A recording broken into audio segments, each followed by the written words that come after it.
Le contexte social peut faire que ce monsieur ne va pas forcément revenir s'il s'aggrave. Ivresse aiguë, OH chronique, il arrive avec 4,48 g. 4,48 g. Ouais. Peut-être il faudrait revoir son pacemaker, mais bon, vu que ça a été fait il y a un mois. Oui. Ok, elle est bien réveillée? Ah, très bien réveillée. Une fracture des côtes avec un hémothorax de faible abondance. Elle dit que rien ne va, Ouais. qu'elle a mal partout, mais quand je lui demande précisément, c'est pas franc du tout. Tu n'arrives pas à objectiver? Je n'arrive pas à objectiver. Donc, avis vasculaire? Valium à 6h, 6h30, 7h30, et là, 9h, là je viens de le faire encore.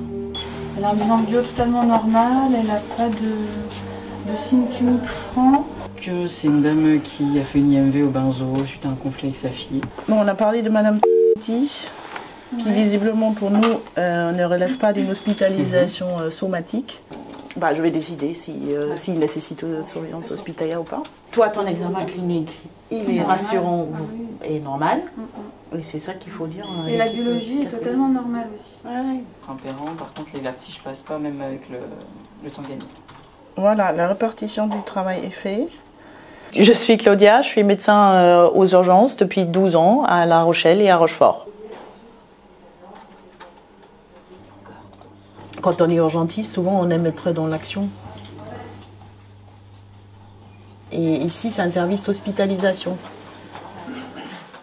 J'ai eu votre épouse au téléphone. D'accord. Hein, qui aimerait bien que vous puissiez rester à l'hôpital. Ça, je comprends. Hein. Vous savez, la dernière fois, en fait, ça s'est fait à l'hôpital parce que votre foie était vraiment pas en forme. Le sévrage, je veux dire. Oui. Hein. Mais je vois bien que vous n'êtes pas bien. Vous savez très bien pourquoi ça allait mieux hier, non? Oui, le temps que ça redescende. Exactement. Est-ce que vous buvez beaucoup d'eau? Oui, alors je bois au pichet parce qu'avec le verre, j'arrive pas. Ça a de bouche de trou. Ouais. Ok. En tout cas, je ne vais pas vous renvoyer à la maison comme ça c'est sûr. Oui. Hein?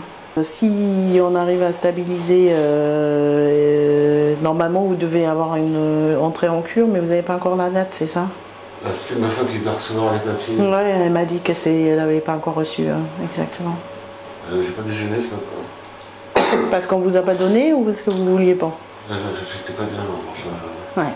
Quand on fait un sévrage à l'alcool alors qu'on est dépendant, on passe par ce qu'on appelle un délirium tremens. Et ça, c'est en fait une maladie, une affection qui peut être mortelle, qui peut s'accompagner de convulsions et de comas et de décès.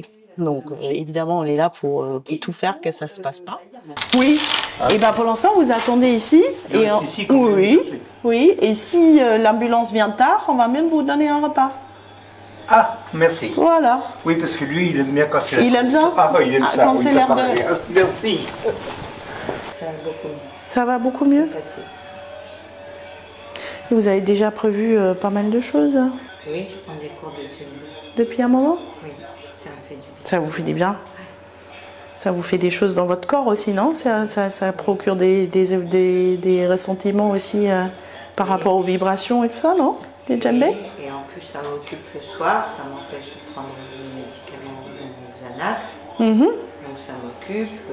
Et elle m'encourage à faire des activités et de continuer. Elle m'a dit que ça me faisait du bien et qu'elle avait un bon retour des personnes avec qui j'étais et que c'était bien que j'y aille. Bah oui, c'est sûr. C'est bien ce que j'avais mis en place. C'est parfait ça. Et par rapport à ce qui s'est passé hier, du coup, vous en pensez quoi de ce qui s'est passé hier?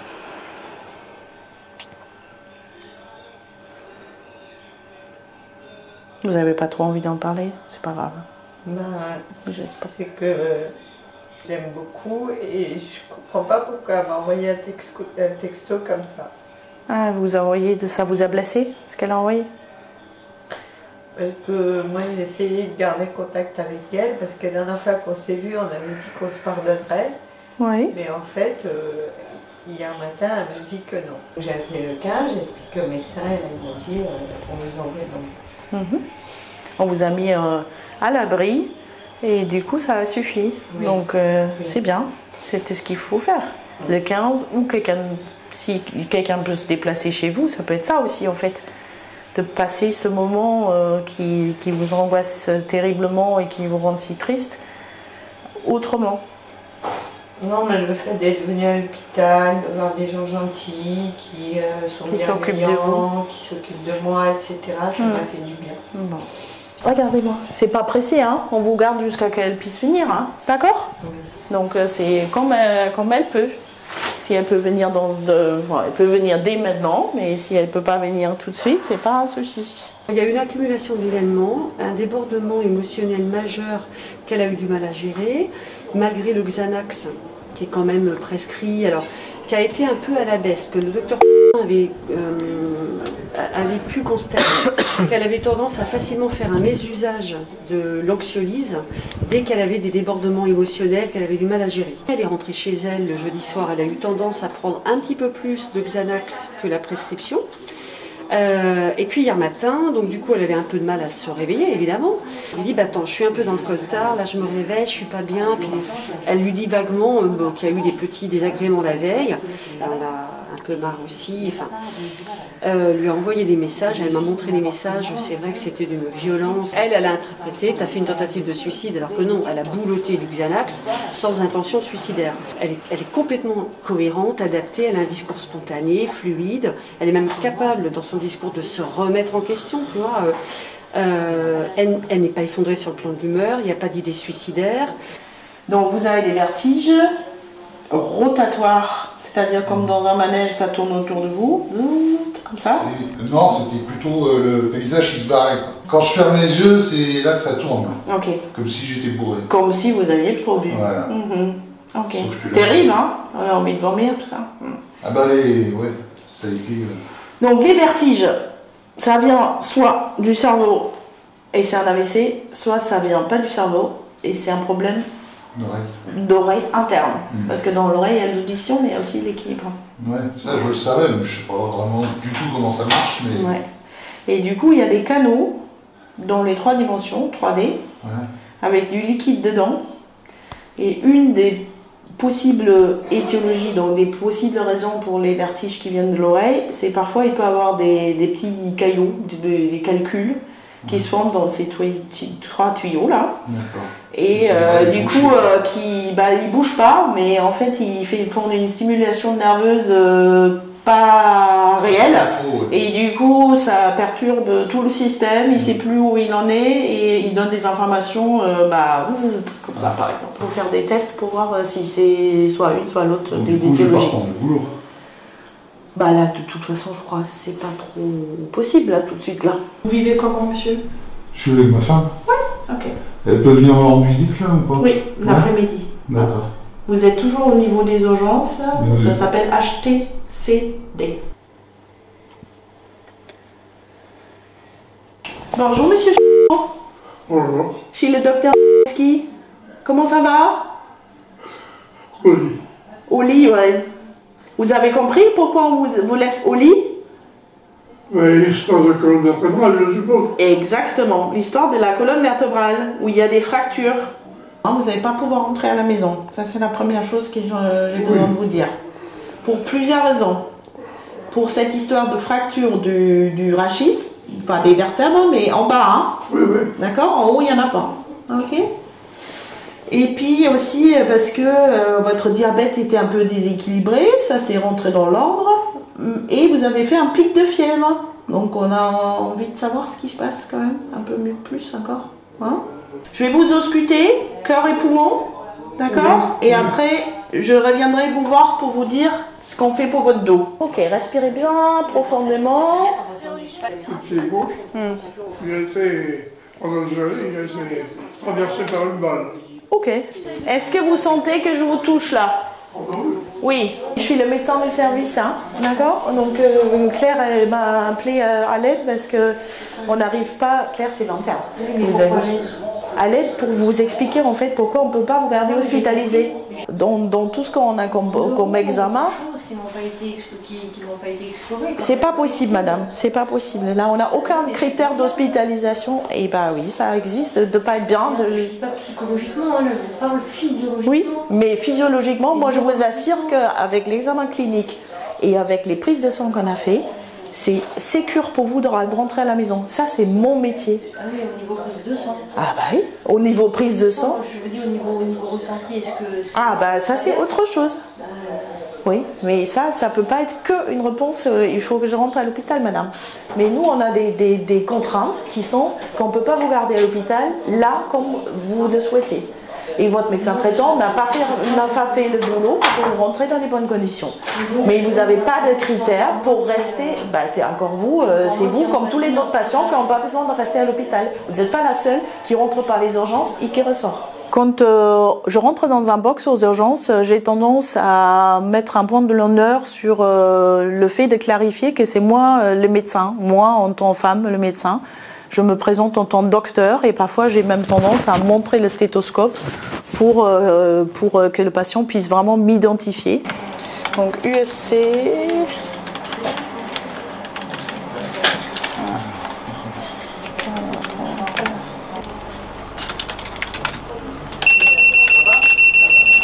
Ah, sorti celui-là.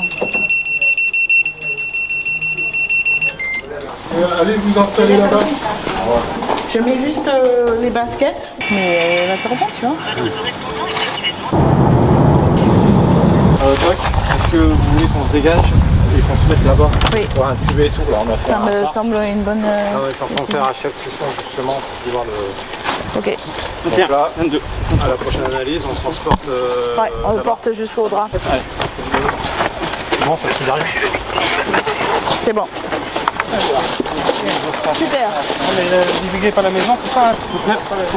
16h10, vous avez passé depuis combien de temps? Pas longtemps, 10 minutes maxi.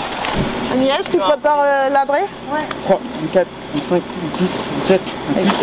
Il y en a un vous qui peut continuer à couper les vêtements si vous voulez. Deux analyses. Ok, je te laisse, je vais juste interroger le monsieur. Ah, il est au téléphone. On l'a retourné comme ça, allongé sur le bois, sur le côté, avec la torseuse dans les mains. Là, je fais le 5e. Le 5e, ok.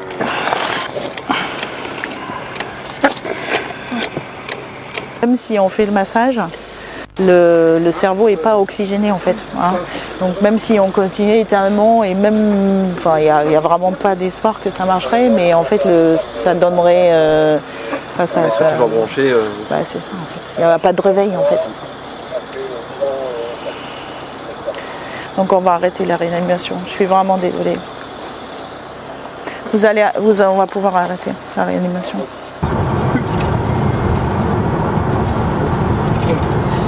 Et ben arrêt cardiaque non récupéré. Et c'est un monsieur cardiopathe dilaté, Il fait le bois. Bah il coupait du bois au moment du malaise en fait. Ouais. Bah, il a coupé du bois ce matin, il est ressorti l'après-midi. Elle a vu la dernière fois à 15h30. Et après, je sais pas à quelle heure elle t'appelle, 45 peut-être, elle t'appelle pour dire qu'il n'est pas bien.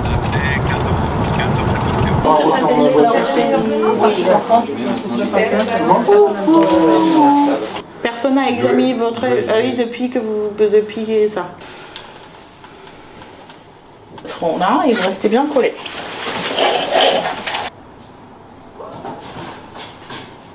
Regardez en bas.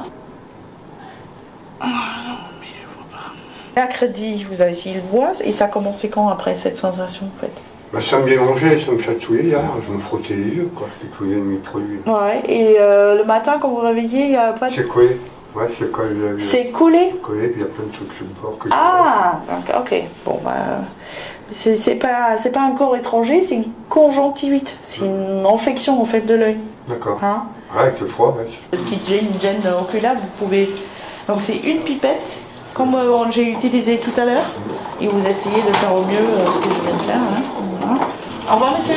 Comme le bouchon était cassé de la bouilloire, bah, l'eau a sauté. Posez le bras. Ça va? Oui, oui.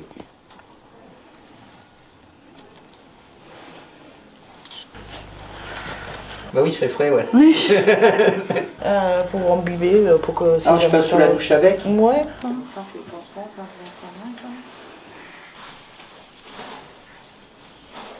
Demain matin, si vous appelez le 15, ils vont vous donner le pharmacie de garde, mais que en journée.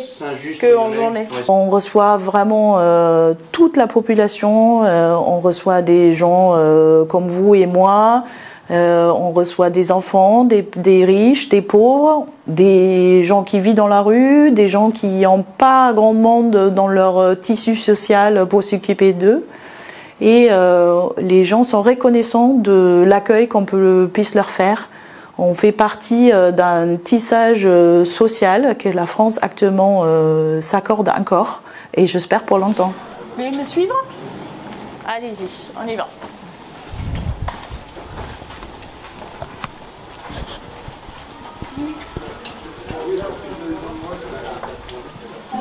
Non, mais non.